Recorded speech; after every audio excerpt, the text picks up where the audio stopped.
Development of the ego. The beginning of ego development, according to the theory of evolution of consciousness, TEC. The development of the ego begins within the first phase of consciousness development, which TEC defines as subjective consciousness, with a chaotic psyche and a non-integrated personality. In this phase, the ego is present only as a potential for coordination, but not as an active principle of consciousness. It is weak and incapable of coordinating the psychic parts, which independently dictate both the internal dynamics and external behavioral responses. The psychic parts, the mental, emotional, active, sensory, and relational, operate independently, following their own needs and desires, and alternately take control over the person's behavior. The ego, as subjective consciousness, is not capable of establishing authority over these parts, nor of creating an integrated internal structure. The ego still does not perform its function. It exists, but like a child in a room full of loud, uncoordinated forces, present but powerless, it listens, reacts, but cannot govern. In this state, the person does not make choices, they merely react. Whatever arises internally is immediately turned into behavior. Emotion dictates speech. Instinct dictates action. The psychic part that is active at the moment takes control. The beginnings of ego development emerge through experiential pain and inner fragmentation. Repeated conflicts, misunderstandings, and consequences of uncontrolled psychic reactions lead to exhaustion, confusion, and even doubt in one's own responses. These sparks of inner doubt stimulate the development of the ego's function as observer and organizer. Yet, even then, the ego does not appear as a force, but as a thin line of awareness. The ability to notice that something in me is reacting, that there is a difference between the part that is active and something that is witnessing that behavior. In the first phase, the ego is overridden, outvoiced, and replaced by the other psychic parts.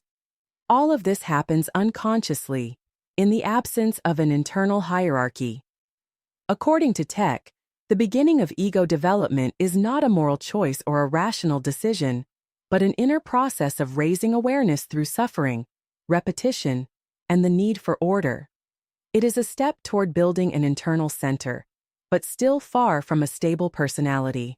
With proper ego development, it establishes control over the psychic parts, not to suppress them, nor to prevent them from fulfilling their specific needs and desires, but to decide when and how these will be fulfilled. For example, when an emotion of sadness arises due to the loss of someone or something, the ego must be strong enough to restrain the emotion if, at that moment, it interferes with the functioning of the person. This does not mean that the emotional part of the person is forbidden to grieve. Rather, it is regulated until the person is in an appropriate environment to express the sadness without disrupting their daily functioning. Another example, someone insults the person, and anger arises. This is a manifestation of the active part of the psyche, the part that is assertive, competitive, motivating, and protective. The first impulse in such a situation might be to retaliate, either verbally or physically. But when the ego is stable and healthy, it can control this part of the psyche and decide if, when, and how to respond to the insult.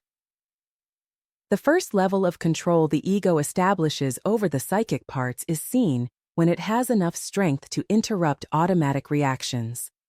For example, when the active part sends an impulse for revenge and the person is about to attack, the ego says, "Stop," and the person halts.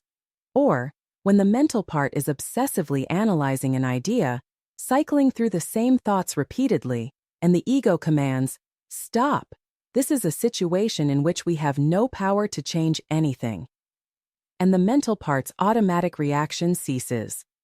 However, interrupting an automatic reaction is not the ultimate goal of the ego's control over the psychic parts. The goal is for the ego to become strong enough that these automatic reactions from the other parts do not even begin. But the ego is not a dictator. Control is achieved through inner compromise between the ego and the corresponding psychic part. If the ego simply forbids an action aimed at satisfying the needs or desires of a particular psychic part, that part remains unfulfilled and accumulates psychic energy each time its needs and desires are denied. At some point, it may accumulate so much energy that it exceeds the ego's capacity to maintain control, and the psychic part then takes over the ego's control of the personality. All mental and psychological symptoms and problems result from this dynamic. In the first phase of consciousness development, the ego evolves from a state of complete lack of control to gradually gaining enough strength to interrupt the automatic reactions of all other psychic parts. This marks the beginning of the second phase of subjective consciousness development. In this phase, consciousness development is recognized in the fact that by the end of the phase, the ego has successfully established a compromise with all the other psychic parts. At this point, we say the ego has full control over them, and we speak of a fully integrated personality. The end of this phase is characterized by an organized psyche, that is, an integrated personality, without the accumulation of psychic energy by the other parts of the psyche. The ego now regulates and directs all psychic energy without internal conflict. Identification as a tool for ego development. In the development of consciousness, the ego does not form in isolation, but through direct confrontation with reality. One of the key mechanisms that stimulate its strengthening and stabilization is identification with a role or person perceived as a model for functioning. This process is not an escape into fantasy, nor is it the copying of someone else's behavior. On the contrary, it is a practical psychological tool through which the ego gains concrete experience, direction, and motivation.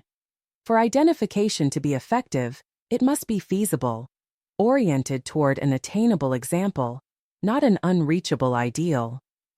Through identification with an external model, the individual acquires experience that is essential for the building of subjective consciousness. When the ego adopts a specific role, for example, that of a teacher, parent, leader, or craftsman, it gains not only a sense of purpose, but also a compass for recognizing when its behavior deviates from the values it aims to embody. In such moments, the need arises to control other psychic aspects, so the individual does not fall into self-sabotage. These inner conflicts are not a weakness, they are an inevitable and useful phase. It is precisely these confrontations that expose the ego to its own internal chaos. Only through such clashes can discipline be built, the skill of self-regulation developed, and internal order gradually established. An example of this would be someone who identifies with a stable and professional role while carrying a strong emotional charge within. The effort to maintain that stability becomes practical training in exerting control over the emotional part of the psyche. Besides experience, identification also brings emotional gain. When a person manages to behave in alignment with the chosen model, they receive both external and internal validation, respect, a sense of security, belonging, and value. These outcomes are not an illusion, but a real source of motivation. The ego does not transform simply because it should, but because it sees that the effort invested brings results. For example, a person who identifies with the role of a responsible parent feels satisfaction when their child expresses trust, stability, or respect. That response further reinforces the ego's choice and encourages it to continue that line of behavior. The entire process unfolds through a recurring cycle. First, the ego, consciously or unconsciously, chooses a role or role model with which to identify. Living that reality, the person faces situations that demand new skills. In those circumstances, The ego enters into conflict with parts of the psyche that have different needs, makes mistakes, but also learns. Over time, self-control develops, and through achieved goals, external confirmations follow. At the point when the role no longer presents a challenge, when the ego has mastered that role, the model ceases to stimulate growth. Then a new phase begins. The need arises for a new identification, with a new role or person that brings a suitable developmental impulse. This cycle allows for the gradual strengthening of the ego, not through repression of the psychic parts, but through their control in the service of the chosen identity.